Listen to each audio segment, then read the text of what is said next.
Tomas, Raul, and Marcos never imagined that their lives would take such a dark and terrifying turn. What started as a night of laughter and petty crimes turned into a confrontation with supernatural forces that would challenge their sanity and faith. This is the story of the day they decided to rob a pilgrim and how a curse changed their lives forever. It was a gray afternoon when Tomas, the boldest of the group, proposed the idea. They had been looking for some excitement, something out of the ordinary. "Let's rob that pilgrim.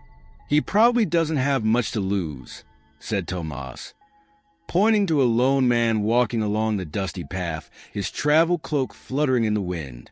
Raul, always the more cautious one, hesitated for a moment, but the promise of something exciting was enough to get him on board. Marcos, the youngest and eager to prove himself, quickly joined the plan.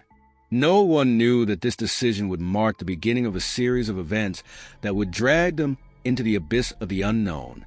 The pilgrim, seemingly defenseless, walked slowly, lost in his thoughts. They approached stealthily, surrounding him from behind. Just as they were about to strike, the man stopped, showing no fear. Instead of screaming or trying to escape, he slowly turned around and looked at them with an intensity that unsettled them. "You don't know what you're doing," said the pilgrim in a deep voice. The threat in his words sent a shiver down their spines. Before they could react, the man raised a hand and, in an almost inaudible whisper, uttered words that resonated in the air like an ancient spell. A strange energy surrounded them, as if the air itself had turned dense, heavy. In that moment, they felt a presence they had never experienced before. The ground trembled slightly beneath their feet, and a dark shadow slid across the horizon, as if the sky itself had darkened under the pilgrim's curse. Raul was the first to react. "We need to get out of here," he shouted, looking around, searching for an escape. But there was no way out. The trees seemed to move, and the wind turned icy. Tomas tried to flee, but his legs wouldn't respond, as if they were trapped in a nightmare. Marcos, paralyzed by fear, couldn't stop staring at the pilgrim, whose eyes shone with a supernatural light. Suddenly, the pilgrim spoke again. "What you've done today will mark you forever. The curse has fallen upon you. No place will be safe, not even your own thoughts." The air filled with a crackling sound, as if time itself had stopped. The curse had been sealed, and the three friends were trapped in a world where shadows and echoes from the past would haunt them forever.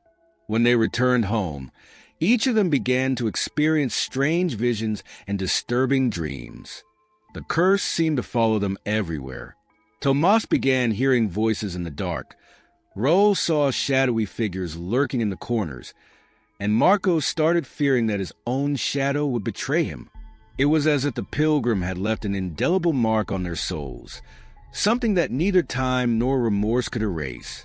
The days grew darker, and soon they realized that the pilgrim hadn't just cursed their fate. He had unleashed something much more sinister. The shadow that stalked them seemed to come from a parallel world, one filled with darkness and suffering, where the only way out was to face their own fears and regrets. But even in their darkest moments, the three friends understood that they could not escape the curse. Only one option remained: to find the pilgrim and confront the source of their doom, no matter what it might mean. And so began a desperate quest, a journey into the unknown that would lead them to face the forces they had unleashed, in a final confrontation that could either save them or condemn them forever. But the pilgrim, always one step ahead, already knew what was coming. Days turned into weeks, and the curse continued to haunt Tomas, Raul, and Marcos. They had tried everything to break free from the supernatural grip that held them, but nothing worked. The visions grew more intense, the shadows more persistent. It felt as though they were trapped in an endless nightmare with no way out. One evening, after a particularly terrifying night of restless sleep and haunting dreams, Tomas found himself standing at the edge of a dark forest. He had wandered away from his friends, desperate for answers. The weight of the curse pressed heavily on his chest, suffocating him with each breath. As he walked deeper into the forest, the trees seemed to close in around him, their twisted branches reaching out like skeletal hands.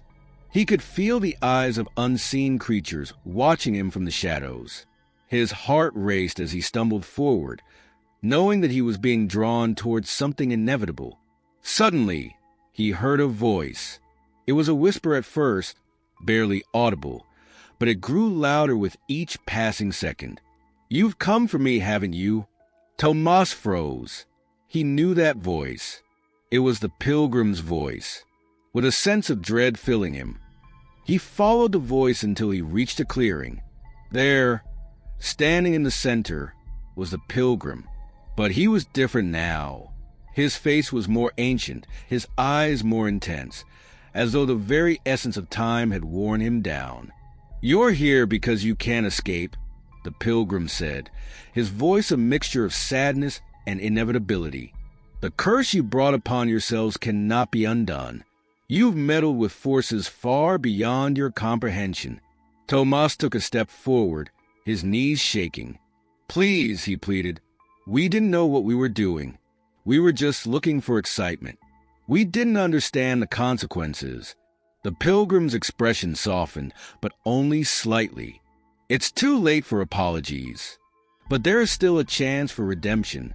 You must face your own darkness." As the Pilgrim spoke, the shadows around Tomas seemed to grow darker, swirling and shifting like living entities. They crept toward him, threatening to consume him. Panic surged within him, but he knew he had no choice.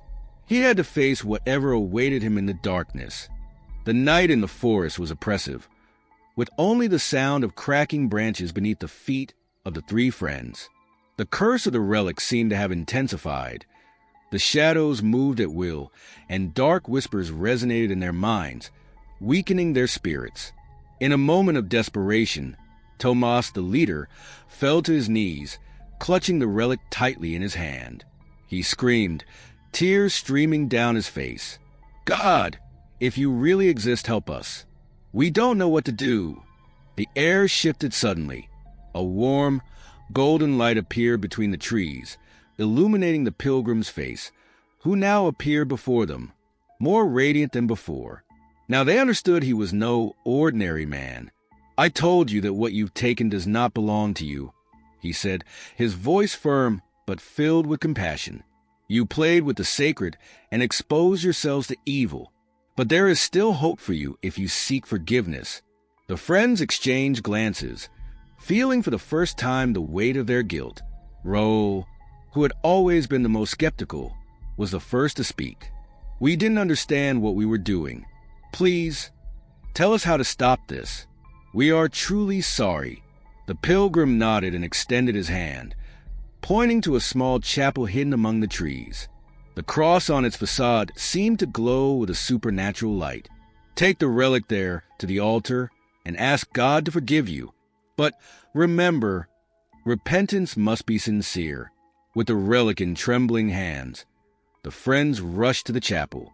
Inside, they knelt before the altar, and one by one, they confessed their wrongdoings and asked for God's forgiveness. The shadows that had been haunting them began to fade, replaced by an indescribable peace. If you enjoyed this story and want to hear more tales like this, don't forget to subscribe to our channel, share this video with your friends, and leave a comment below. Your opinion means a lot to us. We're on a journey to reach 1,000 subscribers, and we need your help to get there. Together, we can share more stories of faith, hope, and transformation. Thank you for being a part of this spiritual adventure.